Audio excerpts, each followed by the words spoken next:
And so that's one of the questions I ask. And so if they don't have an experience like that, then I'm like, eh, eh. That's that's a good question. And a couple of things. And you talk about listening.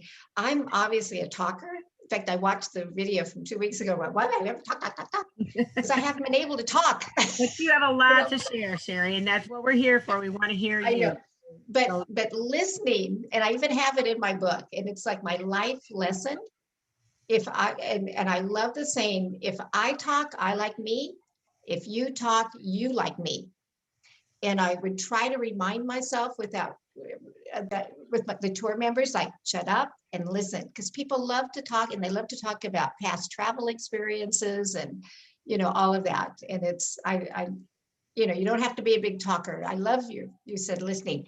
And I used to say I was having such a good time in my job. It's like, is this important? And I think, yes, it's important because this is, it's like when we get to the end and people say, well, gee, I wish I had spent more time with my loved ones. I wish I had done what I always wanted to do, which was to see Alaska or whatever it is. Or I wish they'd worked hard all their lives. And I think that's what we're there. That's what we're there doing, is helping them to make those memories and have those memories. And how many people go home and are excited and share it with their family and what they did. And I mean, I just think that's really important. I mean, that makes my job important. And then I get to go too. But that's a good question that you asked, because I have to think about that myself a little bit here. yeah, it gives us, it gives us purpose. It helps us feel fulfilled. Sherry's not going to talk about this, but I mean, the travel industry isn't known as the highest paying, but the trade-off is you get to see the world and you see joy created, and you're a part of the joy that's created in the lives of these other people. So that's not for everybody, not for everybody, but for those of us that get a sense of, return from creating that kind of an environment or that kind of experience, and then that's something that's what makes this for you.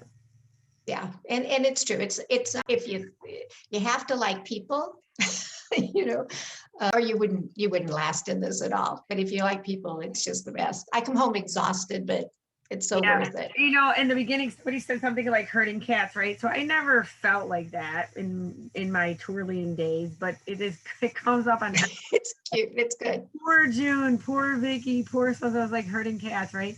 So one of the things I would say that you being organized is helpful.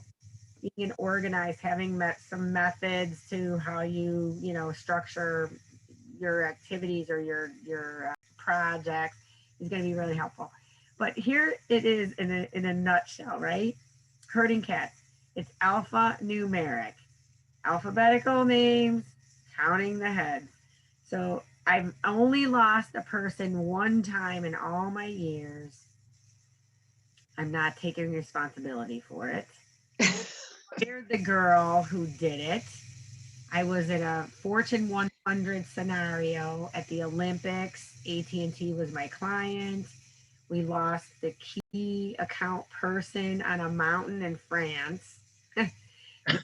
That tour leader moved the bus and she didn't tell everybody. So, if you make a change, you got to, hey, we're meeting here at 3:00. You move the bus, you got to go find everyone. You can't be making out with old Pierre on the mountain there, right? You got to come and tell your people that you moved the bus. So anyway, long story short, never lost anybody after that. And it's all like if I'm on tour, I'm always going 1, 2, 3, 4, 2, 4, 6, 8, 10, 12, 14, 16. Like if I'm walking on the street, if I'm in a bus, no matter what, I'm constantly counting.